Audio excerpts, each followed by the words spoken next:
Olha, então a gente já volta falando sobre esse caso que nós anunciamos aqui no bloco passado, da investigação do Departamento de Homicídio e Proteção à Pessoa sobre o desaparecimento de duas irmãs que teriam sido torturadas e até mortas na frente dos filhos. Vamos voltar ao vivo, então, conversar com a Graciane Araújo.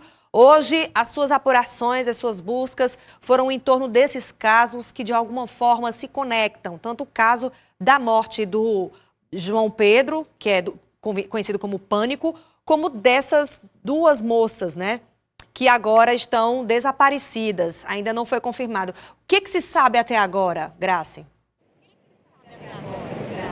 É isso, Aline, uma possível relação entre o João Victor, que é conhecido como Pânico, que era conhecido como Pânico, e essas duas mulheres. São dois casos distintos, mas como você disse, em algum momento eles acabam ali se conectando, porque são casos que ocorreram na região da Santa Maria da Cogipe, e eu vou explicar aqui ao longo da nossa participação, primeiramente falando sobre o caso dessas duas mulheres desaparecidas, duas irmãs que saíram de casa ontem com seus filhos por volta de 8 horas da noite e depois simplesmente sumiram. Diante desse sumiço, a família registrou o boletim de ocorrência no Departamento de Homicídio e Proteção à Pessoa e informações repassadas por uma criança que é filho de uma delas dão conta que essas mulheres foram torturadas e baleadas. A gente não sabe se elas chegaram a via óbito, inclusive há equipes na região em busca desses supostos corpos dessas duas irmãs, mas a situação, Aline, envolve também um contexto de facções criminosas. As duas, elas teriam como companheiros membros de facção criminosas, os dois estão presos e há informações de que elas saíram de casa com as crianças para irem ao encontro de outros criminosos que seriam de uma facção criminosa rival. E nesse tempo, nesse percurso, elas acabaram desaparecendo. Uma das crianças foi deixada abandonada, desde cedo a gente está acompanhando o caso. Começaram a circular informações no WhatsApp dizendo que essas mulheres teriam tido a cabeça raspada ali na frente dos filhos, teriam sido agredidas e, como eu disse, possivelmente mortas. A gente conseguiu uma entrevista exclusiva com o delegado Francisco Costa Bareta, que é coordenador do DHPP, que ele fala o que já é possível afirmar em relação ao desaparecimento dessas duas mulheres. Sim, a investigação está andando, né, muito bem. Eu tomei conhecimento pelo delegado geral hoje, por volta de meio-dia, de que informalmente, da notícia do desaparecimento dessas moças, imediatamente eu acionei o delegado plantonista, mais outros dois delegados que entraram em contato com a delegacia da área, também só tinha informação que uma criança tinha sido deixada no Mariano Castelo Branco e estava com o conselho tutelar. Porém, o delegado também não tinha maior informação. E aí eu já determinei que fosse feita diligência, já foi colhido o depoimento de duas pessoas ligadas à família, que realmente confessam que essas moças saíram ontem por volta de 20 horas, pegaram o Uber, saíram com as duas crianças, uma de 4 e outra de 6 anos, e daí desapareceram. Mas a gente tem informação de que elas estavam tendo um relacionamento com dois indivíduos ligados ao bonde dos 40. No entanto, elas são companheiras de dois indivíduos que estão presos, ligados ao PCC. Portanto, está aí essa contenda entre essas facções criminosas, essas mulheres no meio. Há uma informação de que elas podem estar mortas, mas a gente não pode comprovar isso. Estamos investigando. Uma criança apareceu no hospital, a outra foi deixada hoje por volta de 13 horas na casa de uma tia, mas também está muito abalada, não pode falar, tem só 6 anos de idade. Mas nós estamos trabalhando com todas as informações, já acionei o nosso sistema de inteligência aqui, do DHPP, para que a gente possa esclarecer o fato. Agora, nós estamos procurando conhecer todas as circunstâncias e para que chegue realmente à extensão do fato em si. É isso, Aline. Então, o delegado Francisco Costa Bareta, ele repassou informações sobre o andamento dessa investigação, O boletim de ocorrência foi registrado na Delegacia de Desaparecidos, que funciona no DHPP, e desde então uma força-tarefa para tentar aí elucidar esse caso, conseguir realmente confirmar se houve essa tortura e também se essas duas mulheres foram mortas. Um outro episódio de toda essa situação, Aline, é que uma das crianças, né, que é filha de uma das vítimas, acabou sendo abandonada na frente de uma unidade básica de saúde lá na região da Santa Maria da Codipe. O que a gente acredita que aconteceu, que após as mães serem mortas, um dos criminosos teria levado a criança para uma outra área, lá para o bairro mesmo. E essa criança chegou lá desacompanhada na uma unidade de saúde e os profissionais começaram a estranhar como que uma criança chega lá sozinha. Eles começaram a conversar com a criança, uma criança de 4 anos, do sexo feminino, que começou a falar palavras desconexas, não sabia sequer, Aline, o próprio nome. O Conselho Tutelar foi fazendo aquele trabalho de formiguinha para tentar identificar quem é aquela menina e depois aí de muito trabalho eles conseguiram identificar essa garota, uma garota de 4 anos, que ela fala com as próprias palavras, Aline, que a mãe foi levada para um lugar alto, uma espécie de morro, que foi agredida e que também teve a cabeça raspada e levou um tiro na perna. Quem vai dar mais informações sobre o relato dessa criança, um relato muito forte, é o conselheiro tutelar, um dos conselheiros que está acompanhando todo esse caso. Hoje pela manhã nós fomos surpreendidos aqui no Conselho com a presença da coordenadora aqui da UBS aqui da Santa Maria, né? Veio nos procurar e relatou que a criança teria sido deixada na porta da UBS por um homem. Mas esse homem não foi visto, não foi identificado, a criança também não soube dizer quem seria esse homem. Apenas que esse homem deixou a criança na porta da UBS e a criança adentrou a UBS. E os profissionais, os trabalhadores da UBS comunicaram o fato à coordenadora porque a criança chegou sem estar, adentrou sem nenhum acompanhante ali.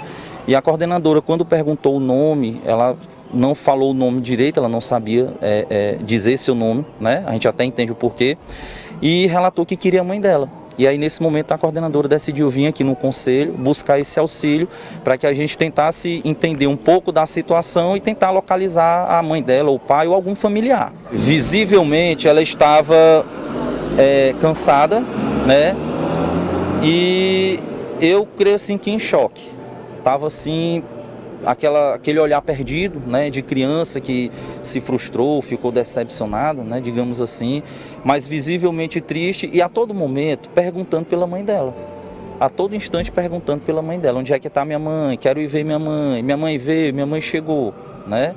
E aí era uma pergunta que infelizmente naquele momento a gente não poderia dar, até porque nós estávamos também buscando pelo menos identificar para saber o nome exato daquela criança. Exatamente, Aline. Aí, pelo relato do conselheiro tutelar, dá uma angústia na gente só de imaginar o que essa criança pode ter passado na noite, madrugada de hoje e também que pode ter passado nos dias anteriores. O conselheiro tutelar nos relatava que a todo tempo ela perguntava pela mãe. E ele disse que a sensação era que como se ele tivesse vendo uma pessoa se afogando e não tivesse ali nenhum recurso para salvá-la, até porque o conselheiro tutelar simplesmente se deparou com o caso de uma criança ali abandonada, até ele conseguir descobrir toda essa história, tudo que se passou, aí demorou algumas horas de angústia e muito dessa angústia veio pelo fato dessa criança, que a gente vai ouvir agora o conselheiro falando, reforçando aí o que essa menina disse depois de perguntar pela mãe. Quando a coordenadora chegou, ela nos relatou que a criança havia dito, né, que a mãe dela teria sido agredida por algumas pessoas, que essas pessoas teriam cortado o cabelo da mãe dela, raspado a cabeça, pelo menos foi o termo, né, que foi relatado aqui pra gente, e que a mãe dela teria sido baleada na perna. Foi o relato que nós recebemos aqui. Até que ponto esse relato é verdadeiro, nós não sabemos, né? Mas é notório que algo aconteceu com a mãe dessa criança, senão ela não teria sido deixada ou abandonada ali na porta da UBS, né? E quanto a isso, a polícia já está investigando, já está fazendo todo o levantamento no sentido de esclarecer, de elucidar toda essa situação. O que coube ao conselho foi trabalhar primeiro ali de forma rápida a proteção dela, colocá-la em proteção, né? Então a criança ela já foi acolhida, eu estava ali já terminando toda a documentação que a gente precisa comunicar ao juizado, Ministério Público, às autoridades do Judiciário acerca da situação que a criança está e da medida protetiva que já foi aplicada, né? E daqui para frente outras medidas também, elas vão sendo aplicadas no decorrer dos dias, à medida que a gente também vai tomando conhecimento da situação mais exata possível do que pode ter acontecido com a criança, para que a gente possa proceder da melhor maneira possível em relação à proteção que ela tem direito.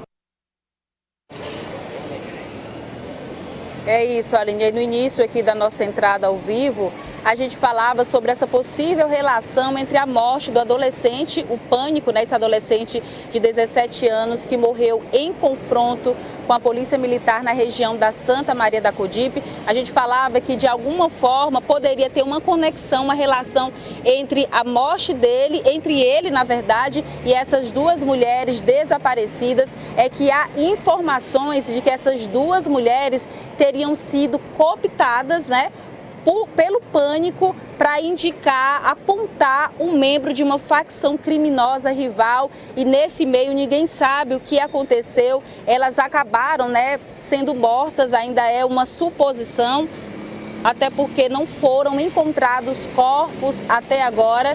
E quem deu mais informações sobre esse aspecto, essa possível ligação, foi o coronel Jacques Galvão, comandante do DGO. Nós temos a informação desse desaparecimento, que um possível envolvimento dessas pessoas que foram hoje, né, presos, e o DHPP já está com essa linha de investigação. A Polícia Civil, como eu disse, tem trabalhado com inteligência para tentar agora confirmar esse caso dessas duas desaparecidas, se elas realmente foram mortas, localizar os corpos, se for o caso. E as investigações vão dizer, como eu disse, várias ações, vários crimes envolvendo aí, principalmente o João Vitor, que já era bastante conhecido e já tinha praticado vários crimes, principalmente naquela região da Zona Norte. É isso, Aline. O comparsa do João Vitor, né, o Antônio Francisco, foi levado para o DHPP. Esse homem que estava com pânico, ele acabou repassando algumas informações, inclusive disse que conhecia essas duas irmãs que desapareceram, mas aí negou qualquer participação entre o sumiço delas e o possível envolvimento do comparsa, o João Vitor, conhecido como Pânico, que infelizmente acabou morrendo aí nesse confronto com a Polícia Militar, um adolescente que era bastante perigoso, mas com certeza, mesmo ele agora estando morto, né, a Polícia Civil tem aí vários instrumentos, várias ferramentas para conseguir realmente confirmar a participação dele com o desaparecimento dessas duas mulheres, que aí por trás disso a gente tem ainda a situação que ficou essa criança, uma criança de apenas 4 anos, que infelizmente, aí sim, infelizmente, pode ter visto a mãe sendo torturada e morta, provavelmente uma cena que ela jamais vai esquecer, Aline. Nossa, só pelo relato dado pelo conselheiro, a gente já se sente angustiada, o que dirá ele ouvindo, o que dirá o que essa criança passou, né? Um bloqueio emocional que ela deve ter ficado por não conseguir nem falar na hora que foi encontrá-la na UBS. Graça, muito obrigada por detalhar para a gente todo esse caso. E são muitas informações. Que bom que você trouxe tudo muito bem detalhado para a gente. Muito obrigada. Até já.